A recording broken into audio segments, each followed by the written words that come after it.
30th of September, as I promised you, the night of the double event, and the two victims are Elizabeth Stride and Catherine Eddowes, as I said earlier on. Elizabeth Stride was not English like the others, she was from Sweden. She was originally Elizabeth Gustavsdotter, right? And she'd been registered as a prostitute in Gothenburg at the age of 20, right? So she wasn't new to it when she came to Britain. When she did come to Britain, she fell in love with a guy called John Stride, and they got married. That marriage was a nightmare, to be honest with you. She was often drunk, she was often getting into trouble with the law for being drunk and things like that. They had no children, and the marriage fell to pieces in 1881 for all the usual reasons. From that moment on, Elizabeth lived in number 33 Flower and Dean Street. Do you remember that name earlier on? And occasionally, if she wasn't out soliciting and working as a prostitute to earn her money, sometimes she'd earn a bit of money doing cleaning in the lodging house. And that's basically what she did the night before she died. She'd done a bit of cleaning, making beds in the lodging house for her landlady, and earned a few pennies, right? And she went off to a pub called the Queen's Head on the corner of Fashion Street and spent those pennies on drink, right? After treating herself to some beverages, she decided off she was going to go. And some people said she looked like she was sort of smartening herself up as if she was going to go and meet someone. Well, she probably was. She was probably going out and soliciting as a prostitute. She was seen on a number of occasions with men on different street corners with different men in the hours leading up to her death. It's quite possible one of those at least could have been the murderer. Believe it or not, there were a number of sightings of men who might have been the killer. All right, we're not quite sure, but it's been suggested. But she was found dead several hours later at 1 a.m. in a small, narrow alleyway known as Dutfield's Yard, which actually came off of the street about 3/4 of a mile from here. It's the only other location we don't go to. The street was known as Burner Street. And on this old photograph taken in 1909, my finger is pointing to Dutfield's Yard. You'll see it clearer, but there's a wheel on the wall. You see the gap? Don't worry, this doesn't look anything like this anymore, and it's not even called Burner Street anymore. It's now called Enriquez Street. Odd, isn't it? Dutfield's Yard, very narrow, but it was also next door to a Jewish working men's club. All right, and it was Louis Deemschutz, the steward of that working men's club, who found her body inside Dutfield's Yard about 1 a.m. that morning. He was attempting to drive his pony and cart into the alleyway, like he probably did it nearly every night, but the pony wouldn't go in on this occasion. Something in there was spooking the animal. He got off, had a look, and that's when he discovered the lady who many people think was the Ripper's third victim. Elizabeth Stride was lying dead on the cobblestones. The cause of death, a single cut to the throat, which had nearly gone down to the bone, severed the artery. Again, death would have been quick, all right? But there was only the one cut, not the two that we're normally used to. And interestingly enough, the woman hadn't been mutilated either. There were no cuts to the abdomen. All there was a single cut in the throat. Now, I don't know if any of you are thinking, well, why is she a Ripper victim then? You know, and some people don't think she is a Ripper victim. It's quite possible that one cut came from the knife wielded by a robber or a nasty gang or angry customer or something like that, and she died coincidentally the same night that another woman was killed by the Ripper, Catherine Eddowes. However, at the time, I think they were pretty confident that it was one of his, right? Because the blood on the pavement underneath the wound was still liquid, right? Still fresh. Most importantly, the body was still very warm, suggesting it had all just been recently done. They believed that Louis Deemschutz had interrupted the murderer, so he hadn't had the chance to do the mutilations. It's quite possible, if that was the case, that the killer could have been hiding at the back of the alleyway in the dark. Could we call this the nearest he got to being caught by a member of the public?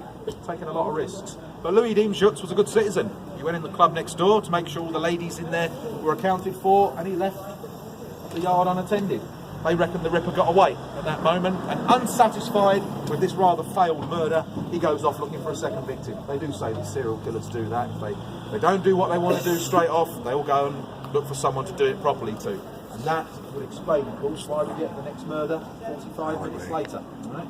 More about that in a minute. This is the mortuary picture of Elizabeth Stride going round. Regardless of what the internet says, this is the only known photograph of her. Head and shoulders thing again. 45 she was when she died. And again, no children. Catherine Eddowes was a mother. 4 children from a broken marriage to a guy called Thomas Conway. The marriage fell apart in 1881 because of her drinking and apparently his domestic abuse, right? Depending on who you want to listen to. She had 4 children with him and had actually become a grandmother by that point, right? After the breakup of the marriage, she was living in Flower and Dean Street as well, right up the other end of Liz Stride. And for 7 years, common prostitution had become one of the ways she got by. Now, the day before she died, it was known from various friends of hers that she had no money at all that afternoon, right? Not a penny. So it's a bit weird that several hours later, that evening, she was found on Aldgate High Street, sitting on the pavement, so drunk she couldn't stand up. The money must have come from somewhere, all right? She was arrested and carried physically by 2 police officers up to Bishopsgate Police Station, and they put her in the cells, basically, to sober up. When they believed she was okay to look after herself, they let her go. And as she walked out the side door, she was led out by PC Hutt, the station sergeant, and she turned to him and said her final recorded words, "All right, good night, old cock," and off she went. Right? Within the next 30 minutes, she must have met him, and either he led her or she led him into the darkest corner of a small enclosure in the City of London, just over the boundary, just past the East End, known as Mitre Square. And there committed the worst of the murders up to that point. The policeman who found her body actually described Miss Eddowes as being, I quote, "ripped up like a pig in a market." Now, shall I describe this one as well? Yes, I think I will. I normally do describe this one. It's not very pleasant. Mary Kelly, do you remember? No face. Completely removed by the knife. This is the first time the killer used a knife, but it was very deliberate and delicate in the way he did it. Slits through the eyelids, through the lips, the tip of the nose was sliced off, and there were these strange V-shapes carved into the cheeks. So it was all very premeditated and deliberate. Throat was cut twice, right down to the bone, so there's your trademark. The abdominal injury was huge, she was opened up, the intestines were thrown over the shoulder, so it's beginning to sound very much like Annie Chapman, and on this occasion he'd taken away her uterus and her left kidney. Right? Now, apparently that was done in the dark, because that corner of Mitre Square received hardly any gaslight at all, but in less than 10 minutes. And the reason they think that is because 3 men allegedly saw Catherine Eddowes at the entrance to Mitre Square with a man only 10 minutes before. That is another possible sighting of the Ripper. I did say there were a few, but also it gave the killer the 10-minute window in which to do all that horrid stuff. I'm going to ask you a question now. Has anybody here ever removed a human kidney before? No? Damn it. I'm not doing very well this month. I had a couple the other week. I had a midwife not long ago and a pathologist who knew about this kind of thing. I asked people who know about this kind of stuff, is the kidney an easy organ to locate and remove carefully from the human body? 9 times out of 10 I'll get the answer no, or well it is, as long as you know what you're doing. Okay? And yet this individual secured it quite carefully, right, and also removed the uterus without damaging the bladder. Apparently that is not easy either, in less than 10 minutes in the dark with all this other stuff. This is the murder that basically reinforces that theory that the Ripper had medical knowledge. Okay?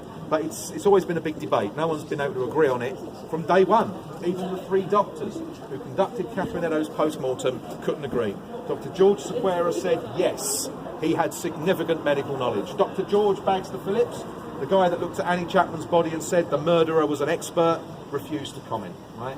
And Dr. Frederick Gordon Brown said, yes, there was some skill, but it was probably just the skill of a butcher or a slaughterman or someone used to cutting up animals for a living. The debate rages on, like it did then. Everyone's got an opinion. I guess I'll have to leave you to make your own minds up on that one. It's a biggie, isn't it? Anyway, there's more than just 2 murders, though. All right, this is a rather unique occasion. The Ripper, after killing Catherine Eddowes, cuts off a piece of her clothing and takes that bit of cloth away. It's found about 1 hour and 10 minutes, nowhere near the body, but back in the East End, in Galston Street in Whitechapel. A policeman finds it, he notices it because it's covered with blood and gore from the human body, and it's found in something as simple as a doorway to a tenement building called Wentworth Dwellings in that street.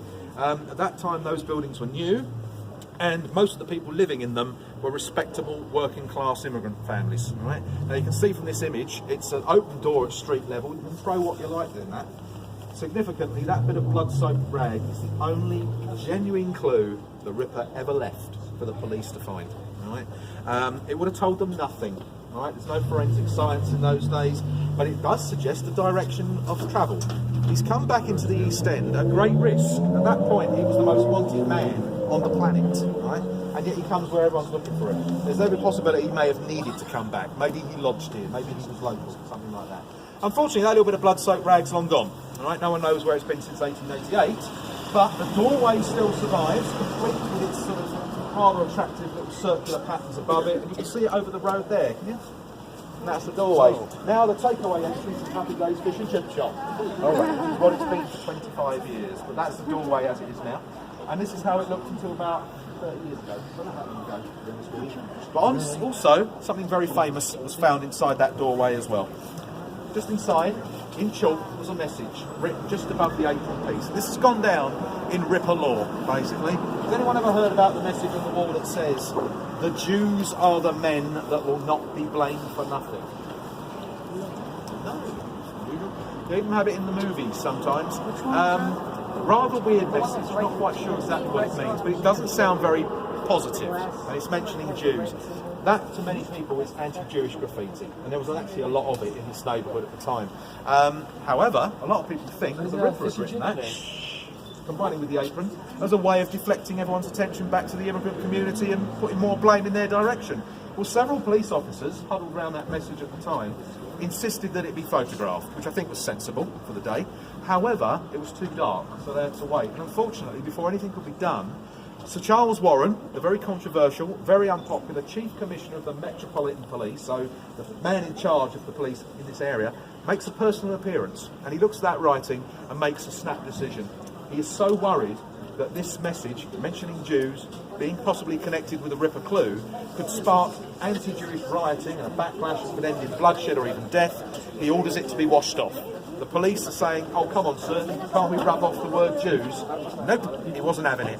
The whole message was erased, and that has often been described as one of the great cock-ups in the Jack the Ripper case. No wonder they didn't catch him. The police are idiots. Why are they idiots? Because their boss was the biggest idiot of them all, destroying evidence. Have we got any policemen here? I have to say, under the circumstances, it was probably a good idea, because who knows what would have happened. You know, this area was like a bomb about to go off with all the racial tensions.